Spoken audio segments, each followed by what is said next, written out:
నమస్తే ఎవ్రీవన్. ఎప్పట్లాగానే ఈరోజు మరో కొత్త టాపిక్ని తీసుకుంటాం. తెలుగులో మనం మాట్లాడేటటువంటి కొన్ని రకాల మాటల్ని ఇంగ్లీష్లో ఎలా చెప్పాలి అనేది మనం నేర్చుకుంటూ వస్తున్నాం. ఈరోజు మనం నేర్చుకోబోతున్నది చాలా చిన్న టాపిక్, కానీ చాలామందికి బహుశా తెలియని టాపిక్. ఏంటంటే, చాలాసార్లు మనం అనుకుంటూ ఉంటాం, నా దగ్గర కారు ఉంటే బాగుండేది, కారు ఉంటే బాగున్నాం. అంటే ప్రాంతాల బట్టి మారుతూ ఉంటుంది ఈ మాట. నా దగ్గర కారు ఉంటే బాగున్నాం. ఓకే, అంటే మనం బయటికి వెళ్తున్నప్పుడు వర్షం పడింది, అప్పుడు మనం అనుకుంటున్నాం నా దగ్గర కారు ఉంటే బాగున్నాం. అలాగే నా దగ్గర గొడుగుంటే బాగున్నాం, నడిచి వెళ్తుంటే గొడుగుంటే బాగున్నాం. బాగా అలసిపోయాం, బాగా అలసిపోయిన తర్వాత కాస్త రెస్ట్ కావాలనిపించింది. అప్పుడు ఏమనుకుంటామంటే, రేపు సండే అయితే బాగున్నాం, రెస్ట్ తీసుకుంటాను. ఓకే, కారు ఉంటే బాగున్నాం, గొడుగుంటే బాగున్నాం, సండే అయితే బాగుండేది. అతని ఫోన్ నెంబర్ తెలిస్తే బాగున్నాం. మనకేదో అవసరం వచ్చింది, సడన్గా ఆ కార్పెంటర్దో ఎలక్ట్రీషియన్దో నెంబర్ తెలియదు, అతని ఫోన్ నెంబర్ తెలిస్తే బాగున్నాం. ఓకే, ఇలా బాగున్నాం, బాగుండేది అని మనం తెలుగులో చాలా ఈజీగా చెప్తాం. ప్రాంతాలు బట్టి కొన్ని ప్రాంతాల్లో బాగున్నాం అంటారు, కొన్ని ప్రాంతాల్లో బాగుండేది అంటారు. ఇంకా ఎలా అలా అంటారనేది నాకు కొన్ని తెలియకపోవచ్చు, మీరే అర్థం చేసుకోండి. ఓకే, ఇటువంటి మాటల్ని ఇంగ్లీష్లో ఎలా చెప్పాలి? ఓకే, చాలా చిన్న టాపిక్ అండి, చాలా సింపుల్, యట్ చాలామందికి తెలియనిది కూడా కావచ్చు. ఓకే, ఎప్పుడైనా ఇలా బాగున్ను అని చెప్పేటప్పుడు చిన్న టెక్నిక్, ఐ విష్ అని మొదలు పెట్టండి. ఐ విష్ తర్వాత పాస్ట్ వెర్బ్ని యూస్ చేయండి. పాస్ట్ వెర్బ్ అంటే మనం గో, వెంట్, గాన్ అంటాం కదా, అందులో వెంట్. అలా పాస్ట్ వెర్బ్ని యూస్ చేయండి. ఓకే, ఒక ఎగ్జాంపుల్ చెప్తే ఆటోమేటిక్గా మీరే దాన్ని ఈజీగా చేసేయగలుగుతారు. ఓకే, కారు ఉంటే బాగుండేది అంటే కారుని కలిగి ఉంటే బాగుండేది, మన దగ్గర కారు ఉంటే బాగుండేది. ఎలా చెప్పాలంటే చాలా సింపుల్. ఐ విష్ తర్వాత కారు ఉండడం ఐ హ్యావ్ అని చెప్పాలి. అయితే ఇక్కడ ఐ హ్యావ్కు బదులుగా హ్యావ్ పాస్ట్ ఫామ్ అయినటువంటి హ్యాడ్ని తీసుకోండి. అంటే I wish I had a car. I wish I had a car. ఇందులో జాగ్రత్తగా గుర్తుపెట్టుకోవాల్సింది ఏంటి అంటే, ఐ విష్ తర్వాత ఐ అని కలిగి ఉండడమో లేకపోతే ఇంకోటో చెప్పినప్పుడు అది పాస్ట్ ఫామ్ను మాత్రమే తీసుకోవాలి. ఇది ఒక కేర్ తీసుకుంటే సరిపోతుంది, చాలా ఈజీగా అర్థమైపోతుంది. I wish I had a car, car ఉంటే బాగున్ను, కారు ఉంటే బాగుండేది. ఓకే, ఇంగ్లీష్ వచ్చుంటే బాగుండేది, ఇంగ్లీష్ వచ్చుంటే బాగున్ను.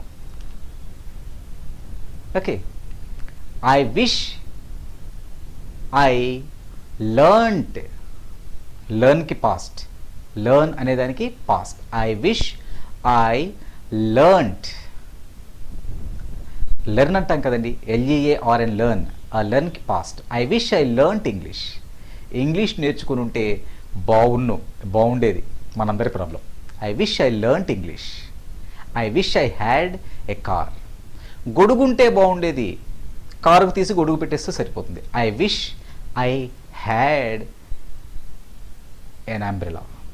I wish I had an umbrella. అర్థమవుతుందా? ఓకే, ఆదివారం అయితే బాగుండేది. I wish tomorrow was Sunday. చూడండి, వాజ్ మళ్ళీ past. I wish tomorrow was Sunday. అతని ఫోన్ నెంబర్ తెలిస్తే బాగున్ను. I wish I knew, KNEW. I wish I knew his phone number. KNOW, know అనేదానికి KNEW, knew past. I wish I knew his phone number. అర్థమవుతుందా? ఇలా చాలా సింపుల్గా మనం I wish చెప్పాలి.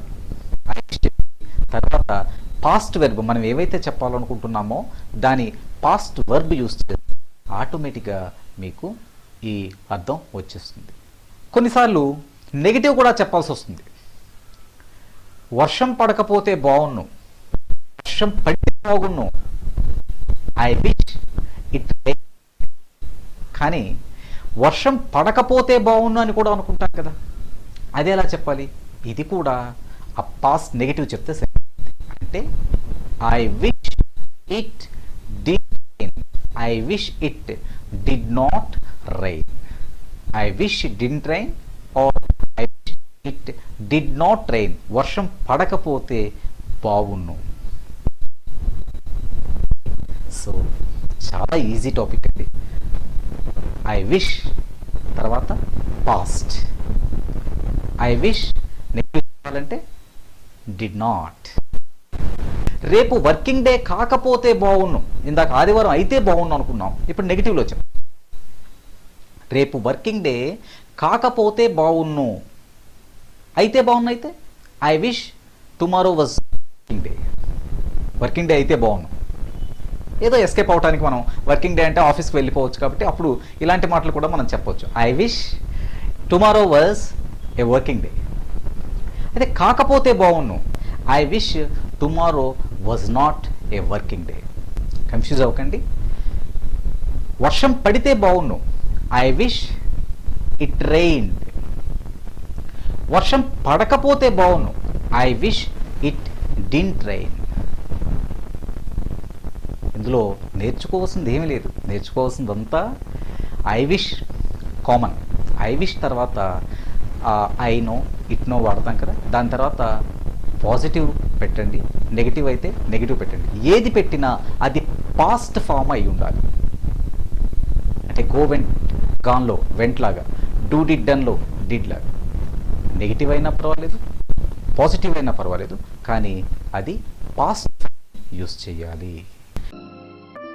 ఇక్కడ ఒక విషయాన్ని మనం జాగ్రత్తగా గుర్తుపెట్టుకోవాలి. ఐ విష్ తర్వాత మనం పాస్ట్ వెర్బ్ని యూస్ చేస్తున్నాం. అంటే పాస్ట్లో ఉంటే బాగుండేదేమో అని అర్థం కాదు. ప్రెజెంట్ అండ్ ఫ్యూచర్కి సంబంధించింది ఇది. అంటే ఎప్పుడు మాట్లాడుతున్నామో అప్పుడు ఉంటే బాగున్ను అనే అర్థమే తప్ప ఇది పాస్ట్కి సంబంధించింది కాదు.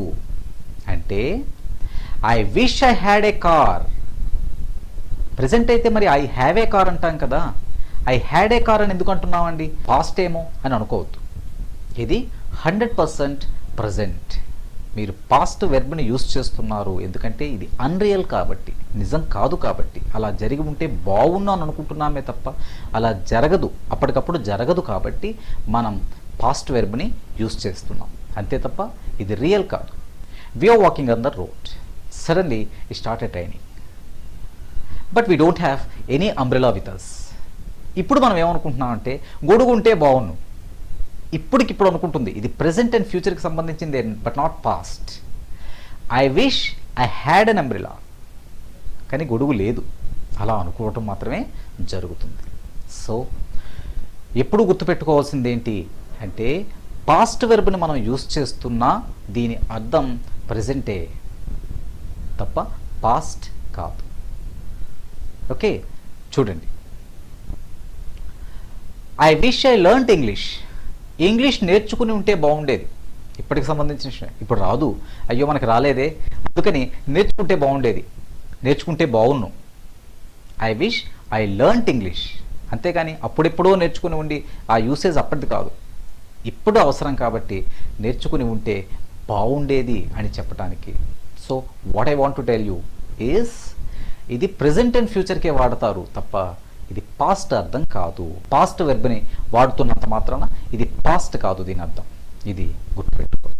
సో ప్లీజ్ మీరు కూడా కొన్ని సెంటెన్సెస్ని మీరు సొంతంగా తయారు చేయండి.